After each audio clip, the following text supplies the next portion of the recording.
The morning sun filtered through the cream-colored curtains of Harold Thompson's living room, casting warm shadows across the hardwood floor. At 85, Harold sat in his worn leather armchair, the same one he'd been sitting in for the past 20 years. His weathered hands trembled slightly as he opened the old photo album on his lap, its pages yellowed with time. The house felt different now. Quieter. Empty. It had been 3 weeks since Martha's funeral, and Harold was still adjusting to life without his wife of 60 years. The silence was the hardest part. No soft humming from the kitchen, no gentle footsteps in the hallway, no sweet voice asking if he wanted another cup of coffee. He ran his finger across a photograph from their wedding day in 1963. Martha looked radiant in her simple white dress, her dark hair styled in the fashion of the times, her smile bright enough to light up the whole church. Harold remembered that day as if it were yesterday, the nervous excitement, the way his hands shook as he placed the ring on her finger, the pride in his heart when the minister pronounced them husband and wife. Such a beautiful bride, he whispered to himself, his voice catching slightly. The memories came flooding back. Their first dance at the reception, the way Martha had laughed when he accidentally stepped on her dress, the joy in her parents' eyes as they watched the young couple begin their life together. As Harold turned the pages, their life story unfolded before him. There they were in front of their first house, a modest 2-bedroom starter home they'd saved for years to buy. Martha stood in the driveway, pregnant with their first child, one hand resting on her swollen belly. Then came the photos of their children, Thomas, born in 65, Sarah in 67, and little Rebecca in 70. Each birth had brought new joy to their lives, new adventures, new challenges they faced together. The living room walls surrounding Harold told the same story: framed family portraits, graduation photos, wedding pictures of their children, and now grandchildren. Their life had been blessed, he thought. They'd weathered the storms together. The recession of the 80s when his accounting firm nearly went under, Martha's breast cancer scare in 92, the tragic loss of their youngest daughter Rebecca in a car accident 10 years ago. Through it all, Martha had been his rock. She never complained, never wavered in her devotion to their family. Even in her final days, fighting against the cancer that would eventually take her, she had maintained her gentle spirit and warm smile. Harold closed the photo album and placed it carefully on the side table. His joints protested as he pushed himself up from the chair. Age had a way of making even the simplest tasks challenging. He needed to finish going through Martha's things. Their children had offered to help, but this was something he felt he needed to do alone. It was his final act of love for the woman who had shared his life for so long. Making his way upstairs, Harold entered their bedroom. Martha's presence lingered here most strongly. Her perfume still clung faintly to her pillowcase. Her reading glasses still sat on the nightstand, her novel marked with a bookmark halfway through. He opened her closet door, breathing in the familiar scent of lavender from her sachets. The task ahead seemed overwhelming. Each piece of clothing held a memory: the blue dress she wore to their 50th anniversary celebration, the red sweater she knitted herself last winter, the floral scarf he'd given her for Christmas 2 years ago. But it was the small antique jewelry box on the top shelf that caught his attention. It had been a wedding gift from her grandmother, and Martha had treasured it all these years. As Harold carefully lifted the box down, something shifted inside. He'd seen Martha open this box countless times over the years, but today, something felt different. His fingers found a small latch he'd never noticed before, revealing a hidden compartment beneath the velvet-lined jewelry trays. Inside lay a yellowed envelope, its edges worn and brittle with age. Harold's heart began to race as he lifted it out. The postmark was from 1962, the year before they met. With trembling fingers, he opened the envelope, unfolding the papers inside. As his eyes scanned the first few lines, his world shifted on its axis. After 60 years of marriage, Harold Thompson was about to discover that the woman he thought he knew completely had kept a secret that would change everything he believed about their perfect life. Spring of 1963 brought more than just blooming flowers to the small town of Cedar Grove, Nebraska. For Harold Thompson, it brought the beginning of what he thought would be an uncomplicated love story. He still remembered the first time he saw Martha at Dolly's Diner, where she sat alone at the counter, stirring her coffee with a distant look in her eyes. Harold had just started his accounting career at Miller & Sons, and at 25, he was eager to prove himself. That morning, like every morning, he stopped at Dolly's for breakfast before work. But this day was different. The usual waitress, Betty, was chatting with a young woman he'd never seen before, Martha Collins, the new third-grade teacher at Cedar Grove Elementary. Martha wore a powder blue dress that matched her eyes, her dark hair pulled back in a neat bun. When she smiled at Betty's joke, Harold felt his heart skip a beat. He watched as she reached into her purse to pay for her coffee, her movements graceful and precise. There was something about her that seemed both present and far away, as if part of her lived in a world others couldn't see. It took Harold 3 visits to the diner before he found the courage to sit next to her. When he finally did, Martha surprised him by speaking first. "You're the accountant from Miller and Sons, aren't you?" she asked, her voice softer than he'd imagined. "I see you here most mornings." Harold nearly knocked over his coffee cup in surprise. "Yes, that's right. Harold Thompson," he managed to say, extending his hand. When their fingers touched, he felt a spark of connection that would shake the rest of his life. Their courtship moved quickly, as things often did in small towns during those days. Harold learned that Martha had moved to Cedar Grove from Minneapolis, seeking a fresh start after what she described as a difficult time in her life. She never elaborated, and Harold, being the gentleman he was, never pressed for details. They went on proper dates: dinner at the local steakhouse, Saturday matinees at the Majestic Theater, walks in the park after Sunday church services. Martha was different from the other young women in Cedar Grove. She carried herself with a quiet dignity, and there was a maturity in her eyes that went beyond her 23 years. Her family wasn't present in her life, she explained, due to irreconcilable differences. Harold assumed it had something to do with her career choice. He knew some families still frowned upon women working outside the home. His own mother had raised eyebrows when his sister chose to become a nurse. By autumn, Harold knew Martha was the one.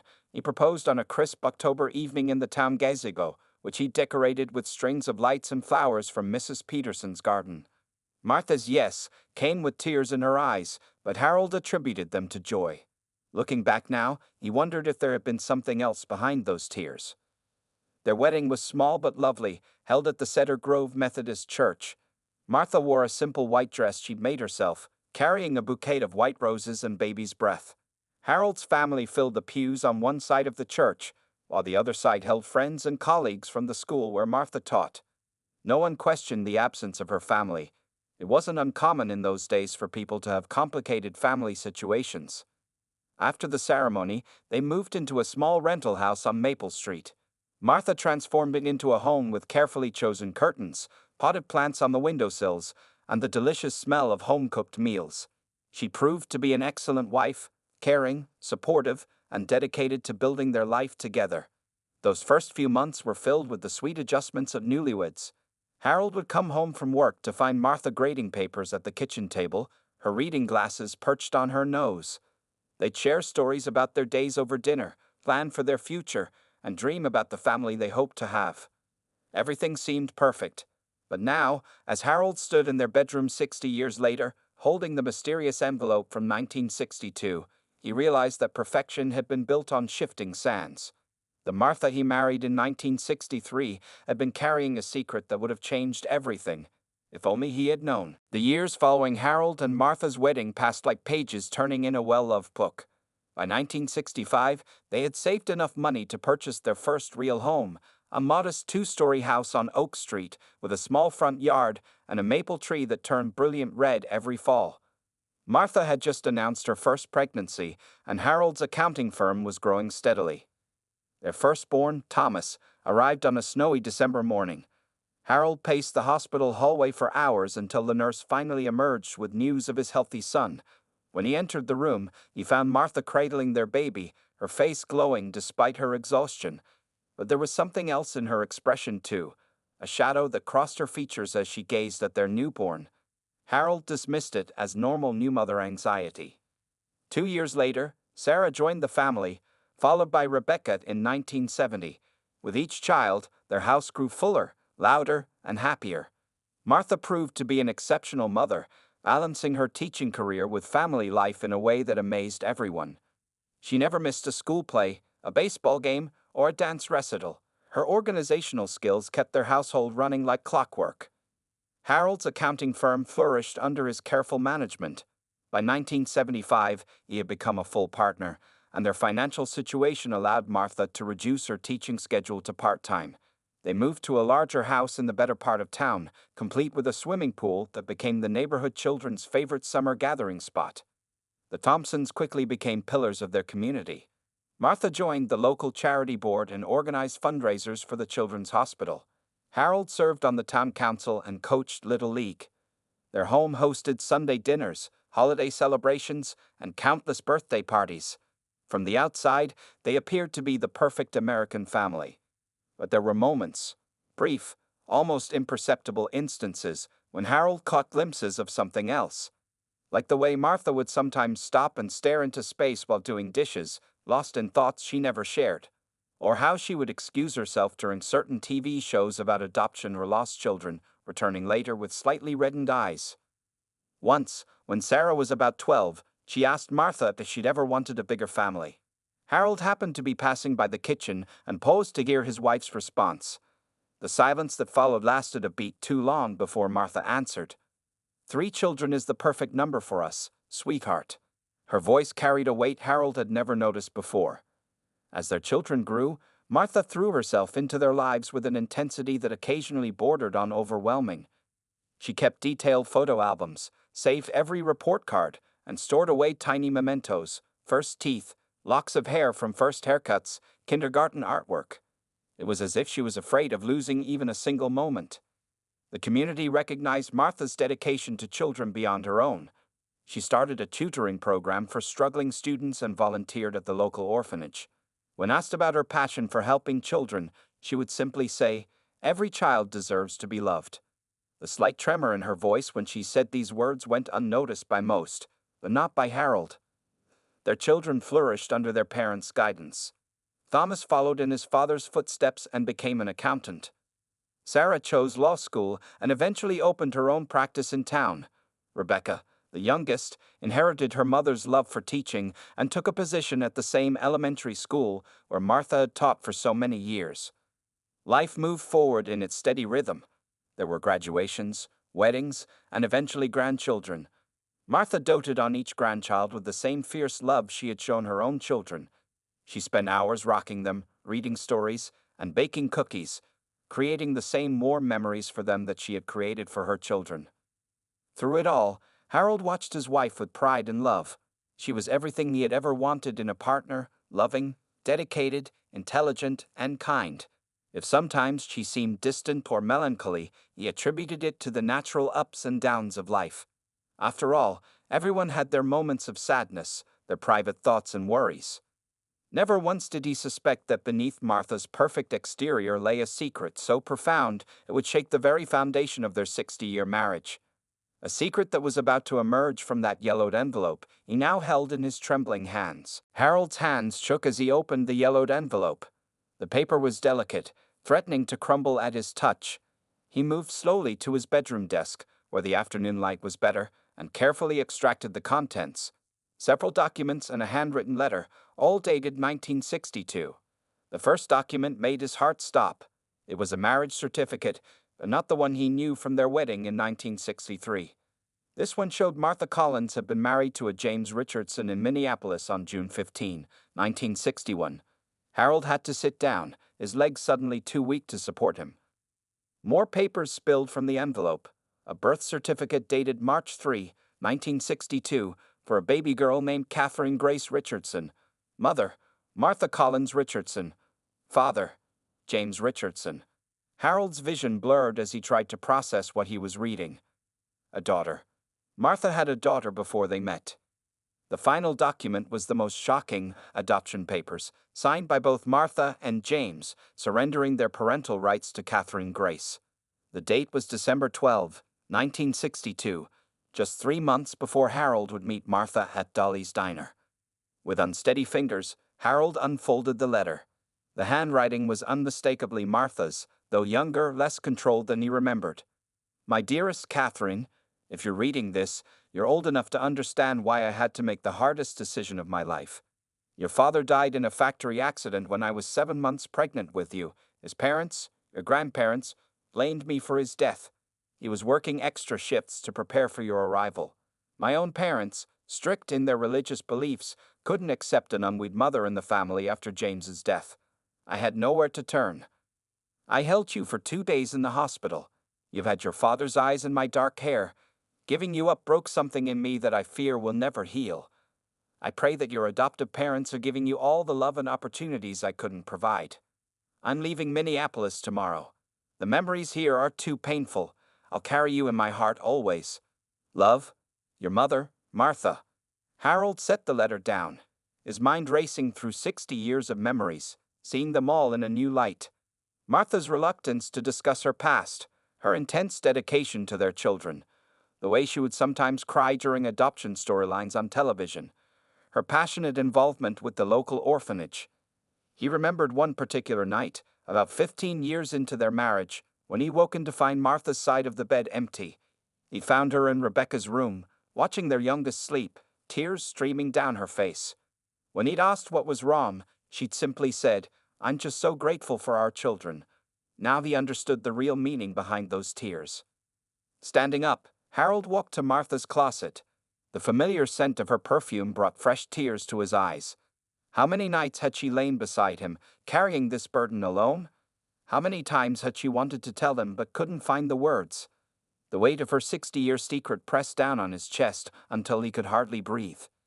He thought about Catherine Grace Richardson, who would be 63 now, a woman out there somewhere who shared Martha's blood, who might have her smile or her gentle way with children, a woman who might not know anything about her birth mother or the circumstances that forced them apart. Harold's eyes fell on the family photos covering their bedroom walls. Martha holding Thomas after his birth, her smile radiant but her eyes holding a shadow he never understood until now. Martha at Sarah's college graduation, hugging their daughter with that fierce protectiveness that had sometimes seemed excessive. Martha surrounded by grandchildren, teaching them to bake cookies with infinite patience and love. The sun was setting outside, casting long shadows across the room. Harold carefully returned the papers to the envelope, his mind already racing with questions. What happened to Catherine Grace?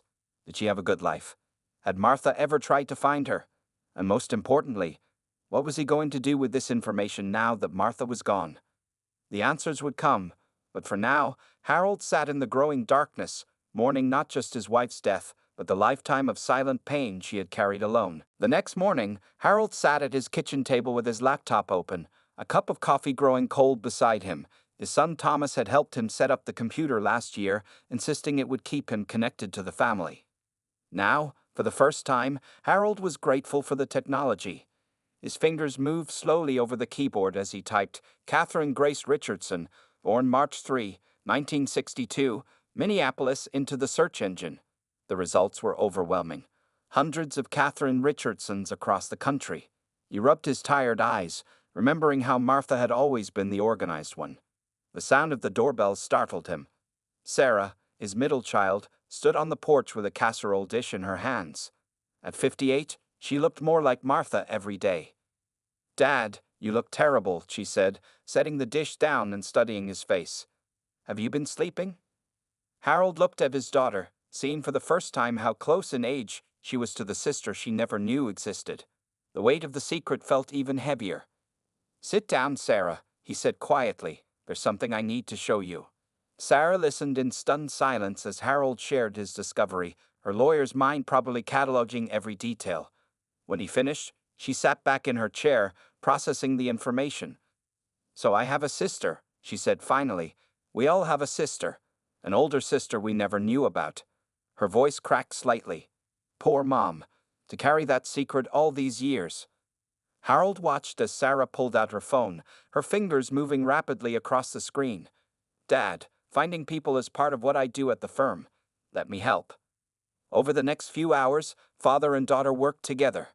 Sarah's legal resources provided access to adoption records from Minnesota in the 1960s. They discovered that Catherine had been adopted by Robert and Helen Parker, a childless couple from Wisconsin. "The Parkers," Harold murmured.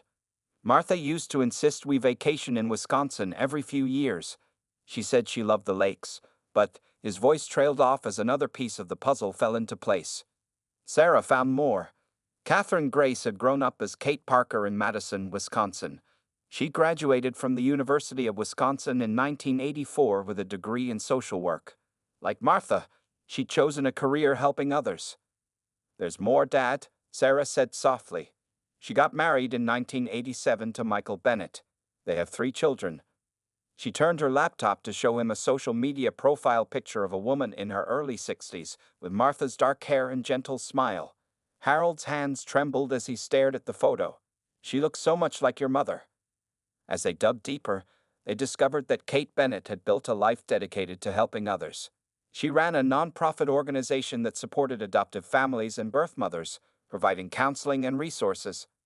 The organization's mission statement read, "Every story of adoption holds both loss and love. We're here to honor both." "Dad," Sarah said, her voice thick with emotion, "look at this." She pointed to a blog post Kate had written. "As an adopted child, I've always known I was loved twice, by the parents who raised me and by the mother who made the heartbreaking choice to give me a better life. I've never blamed her, I've only hoped she found peace." Harold pushed back from the table, overwhelmed. All those years Martha had spent volunteering at the orphanage, all the children she'd helped. Had she been trying to heal her own wound by helping others? Had she known about Kate's work? Had she secretly followed her firstborn daughter's life from a distance? "We need to tell Thomas and Rebecca," Sarah said quietly. "And then, do you want to contact her?" Harold looked at the photo again, at the woman who carried Martha's features, and, it seemed, her heart for helping others. He thought about all the family gatherings where there should have been one more place at the table, all the holidays when Martha's joy had been tinged with an invisible sadness. "Yes," he said finally, "for Martha, and for Catherine Grace. They both deserve to have their story told." Sarah reached across the table and squeezed his hand. Outside, the spring sunshine painted the kitchen in warm light, much like that morning 60 years ago when Harold first saw Martha in the diner. He hadn't known her whole story then, but now, finally, he would help complete it. That evening, Harold gathered his 3 children in the living room. Thomas had driven in from his office in the city, and Rebecca had left her classroom as soon as school ended. They sat quietly as Harold and Sarah shared what they had discovered. "I can't believe it," Rebecca whispered, tears streaming down her face. "All those times Mom would come to my classroom to help with the children, she'd sometimes get this faraway look, especially with the adopted kids." Thomas, ever the practical one like his father, was already making notes. "We need to handle this carefully," he said. "Kate has her own life, her own family. We don't want to disrupt everything." Harold listened to his children discuss their newfound sister, but his mind wandered back through the years, piecing together the subtle signs he'd missed. He remembered Martha's reaction when Rebecca had a school project about family trees. "Mom helped me with everything except the medical history section," Rebecca said suddenly, as if reading Harold's thoughts. "She told me to leave it blank because the records were lost. I never questioned it." Sarah pulled out more documents she'd gathered. "I found Mom's old address in Minneapolis," she said, "and I tracked down some people who knew her back then." Through Sarah's research, they learned that Martha had been just 20 when she married James Richardson. He worked at the steel mill, and they'd lived in a small apartment near the factory. Their love story had been simple and sweet until tragedy struck. The accident happened on a rainy night, Sarah read from her notes. James was working an extra shift to save money for the baby. The machinery malfunctioned. She couldn't finish the sentence. Harold closed his eyes, remembering how Martha never liked thunderstorms. She'd always said they made her sad, but now he understood why. More details emerged as they dug deeper. Martha's parents had been leaders in their church, and the scandal of their unmarried, pregnant, widowed daughter had been too much for them to bear. They'd given her an ultimatum: give up the baby for adoption or be cut off from the family completely. The adoption agency's records show that Mom requested a couple who couldn't have children of their own, Sarah continued. She specifically chose the Parkers because they were both teachers. She wanted her daughter to have an education. Rebecca wiped her eyes. That sounds just like Mom. Always thinking of others, even in her darkest moment.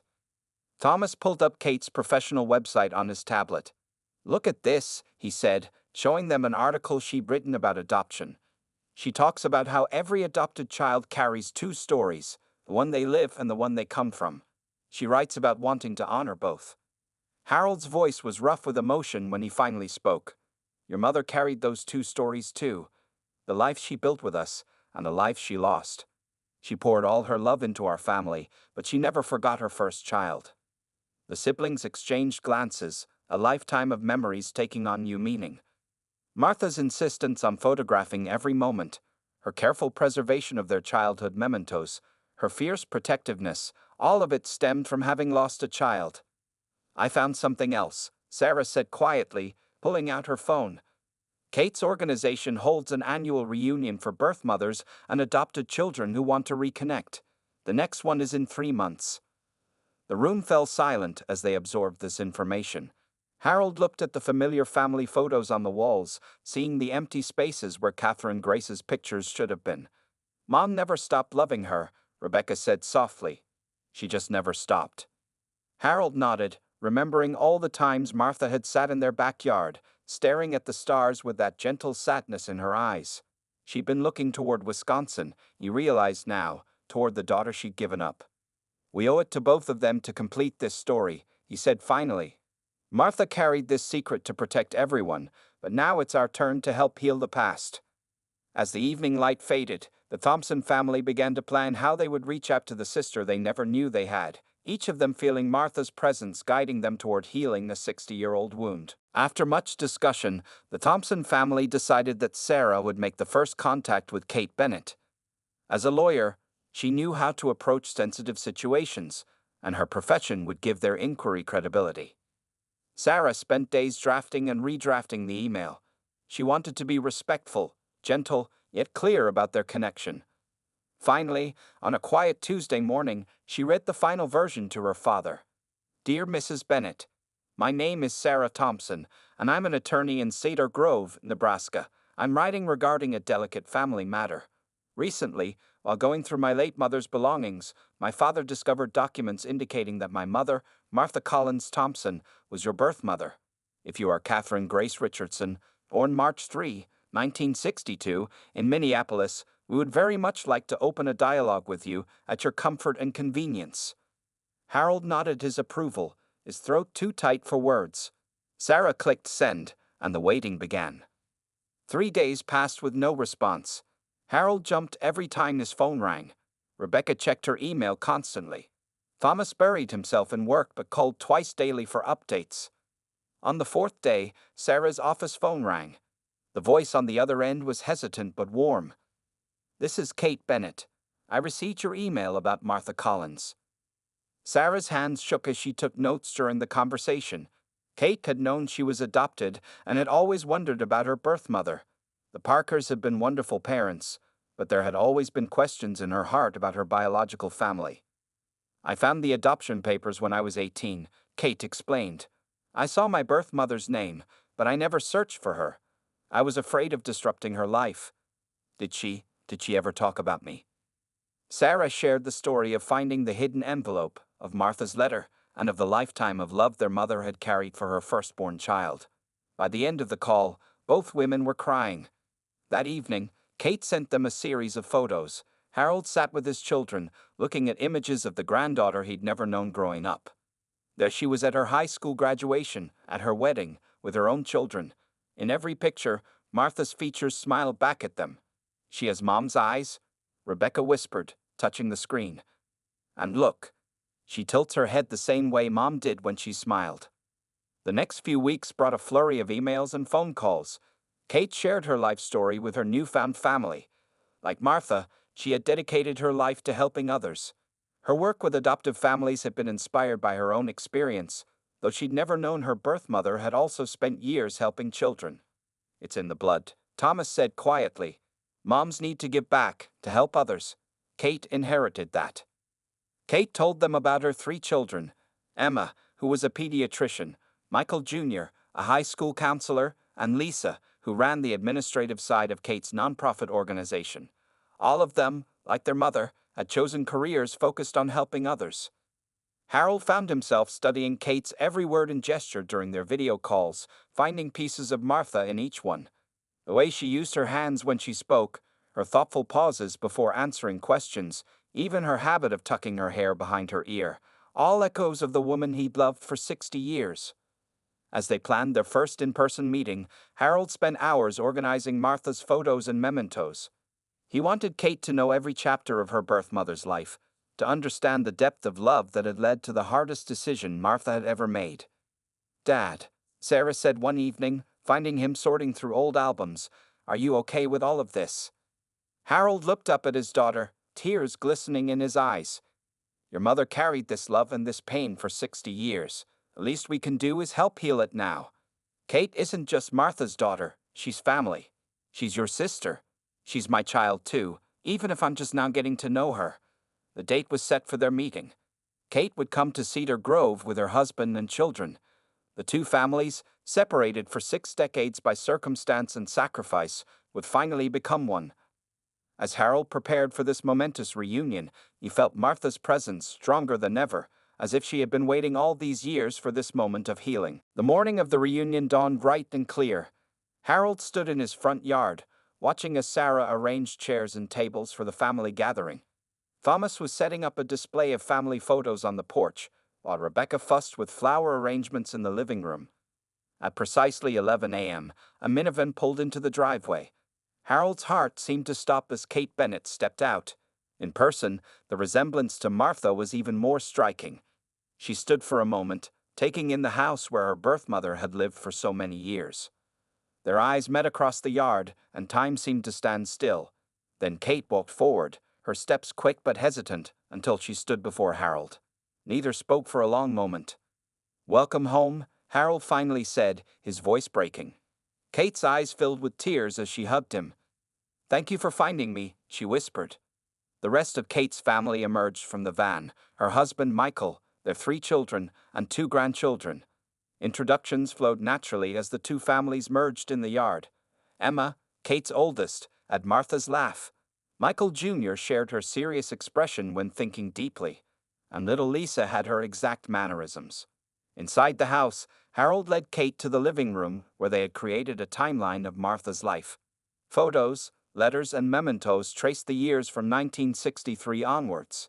Kate moved slowly along the display, absorbing every detail of her birth mother's life. "She kept this all these years," Kate said softly, touching the envelope that had started it all. "She never forgot." Harold shared stories as they looked at the photos. Martha's dedication to teaching, her love for gardening, her volunteer work with children. Kate nodded at each revelation, seeing pieces of herself reflected in her birth mother's life choices. "I always wondered where my desire to help others came from," she said. "Now I know. It was her gift to me, passed down through blood even though we were apart." The afternoon unfolded like a dream. The children played in the yard while the adults shared stories. Kate's husband Michael talked about their own journey with adoption advocacy, never knowing they were continuing Martha's legacy. Thomas's wife brought out old home movies, and they watched Martha at family gatherings, her gentle presence filling the room once again. As evening approached, Kate asked to see Martha's garden.